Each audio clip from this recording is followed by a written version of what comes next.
As of January 11th, 2025, there have been a lot of wildfires going on in LA, California, and I want to express my condolences to anyone who is affected by that.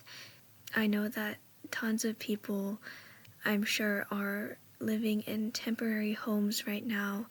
They've lost all of their things in the fire, and I'm really sorry that that's happened. Other than all those lives which are affected by the LA wildfires, there are other lives that I know are very different from mine. I know that at my school there are kids who drink alcohol and do drugs, and recently, as I learned in my health class at school, some kids know students who do sports betting as well. And as I was thinking about all of these lives, which are, I guess, arguably so much worse than my own, I realized how privileged I am to, first of all, have health class in the first place. The fact that my school, my town, has a health curriculum to teach us about mental health, sexual health, all those types of things, that's already something that many people don't get and many people aren't exposed to until they're way, way older and out in the real world. I also know that I have a family who loves me. I live in a house. I have a house that hasn't burned down. I have food. I have friends. My family has the financial resources to send me to college to pursue a higher education. And moreover, I never feel unsafe on the streets like a lot of girls have described online, at least. For me, that's never really been a problem. And I realize that I am so extremely sheltered and I live such a homey, perfect little life. So why am I still so unsatisfied by it? How can I justify feeling so terrible when other people have it so much worse than I do? Thinking from an objective perspective, I've noticed two things about humans. One is that we're never satisfied forever, and two is that we're not always rational creatures. About observation one, we're never going to be satisfied forever. Even if you're living the seemingly most perfect life, you will always find some flaws with it. I think that's human nature, and you're never going to be on a high forever. Even if you have a life that's seemingly like paradise, you're not going to live on that paradise every moment of your life. You're still going to have a lot of ups and downs. And on observation two, humans are not rational creatures.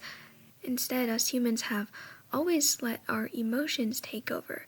And I think even the most disciplined person has some times when they do break down, even if what we're seeing on the outside isn't like that. Honestly, I think this is just human nature. A girl on her period is going to feel bad if she wakes up on the wrong side of the bed or if she isn't able to eat the thing that she's craving. Teenagers, they undergo puberty, and at this time they're facing a lot of hormone changes. This might be the reason why all of us as teenagers had an emo phase where we kind of hated the world and everything in it. Now, I've often felt the way that I previously described, but I also want to tell you that it's okay to not be okay. It's okay to feel bad. Depression and anxiety are not rights that you have to earn by living a tragic life. In fact, my health class has taught me that those are real mental health disorders, and if you have something like that, you might need to get it checked out. But what's more, everybody has mental health. It's the same idea as physical health. And if we think about our physical health, sometimes we get sick, sometimes we get the flu. It's flu season right now. And sometimes we feel really good physically. Mentally, it's the same, just there's a lot of stigma surrounding feeling bad and, feeling kind of depressed. But in reality, just like physical health, our mental health always has its ups and downs, and no one is going to live a life where they are happy 100% of the time. We need to normalize feeling bad because that's okay, and you're allowed to feel bad even if someone objectively is living a worse life than you. Your feelings are valid, and I think validating these negative emotions that are only natural is something that we need to incorporate more into society. And to you, who is beating yourself up for your emotions because you think other people have it worse and you don't deserve to feel this way, take some time to rest. Give yourself a break. Know that it's okay not to be okay, because we don't have to earn the right to feel bad. It's something that happens to everyone. And I hope you know that the bad moments will always pass.